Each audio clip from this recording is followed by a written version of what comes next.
wa munota 4102003. Tupaski. Hello ladies and gentlemen, wakiwa V, ese ni muri kano kanya nguzaniye iki? My friend is muzane kuba wafata ifoto ya post ya kera imaze igihe kirekire hanyuma ukabasha kuba washyiraho ifoto nshya y'ubu ngubu, za like, za comment ndetse na za share. Ya indi ya mbere yari ifite, iyi ya kabiri nshya ikabasha kuba yabikomezanya. Sasa wakibaza uti ese ibintu birashoboka cyane rwose. Icyo usabwa wowe kurigira iyi video step by step kugira ngo ubashe kuba wasobanukirwa. Mu busanzwe uraza winjye muri Facebook yawe, urayifungura neza witonze. Sasa Facebook yacu ngiyi twabashe kuba twayintaringamo. Hano hari post nyinshi zitandukanye. Sasa nyirakanda kuri profile yanjye, ninagize njye mu mafoto yanjye nabashije kubona postinga kera.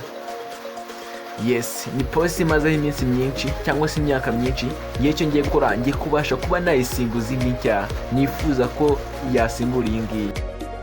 Sasa ahangaha mfite post yanjye nuyireba neza witonze urasanga imaze iminsi 2 postinzwe. Urayibona neza. Sasa numanuka hasi kubayikunze, yakunzwe n'abantu 7, ibasha kuba yasharinga 30.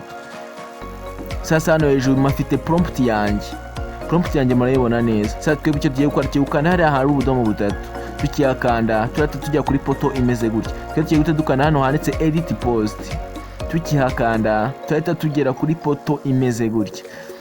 Yes, twebwe icyo tugiye gukora, ngiye gufata ino prompt yanjye nindangiza mbasha kuba nayikatinga, ndayiselectinga yose, nindangiza mbasha kuba nayikatinga cyangwa se nayisiba. Yes, nyimara kuyisiba hano hasi murahabona ya foto yacu. Ifoto yacu mureba neza witonze, hariho akamenyetso ka delete, turagakanda. Tukigakanda ifoto yacu irahita isibwa. Turahita dukanda hano handitse edit post cyangwa se hano handitse edit cyangwa se photo, hano handitse photo cyangwa se video. Barahita batujyana muri gallery ya telefone yacu. Icyo dukora turaza duselecting ifoto yacu dushaka. Yes, ifoto yacu dore ngiyi. Ndetse turaza hano twasibye ya prompt, turangiza twandikemo prompt yacu twitonze. Turandikamo yacu ijyanye n'ifoto twahisemo. Yes, niturangiza kuyandika turareba mu nguni y'iburyo, turahabona ahantu handitse save. Tuhite tuwakanda. Tukihakanda turategereza akanya gato, ifoto yacu irahita ihinduka. Sasa my friend is murabona ya minsi 2 yacu iracyariho. Yes, murabona ya prompt yacu dore ngiyi. Murabona ko na ya minsi 2 nayo dore ngiyi hano hejuru. Murabona ya reaction yose nayo iragize. Reaction 7 ndetse yanasharinga 30.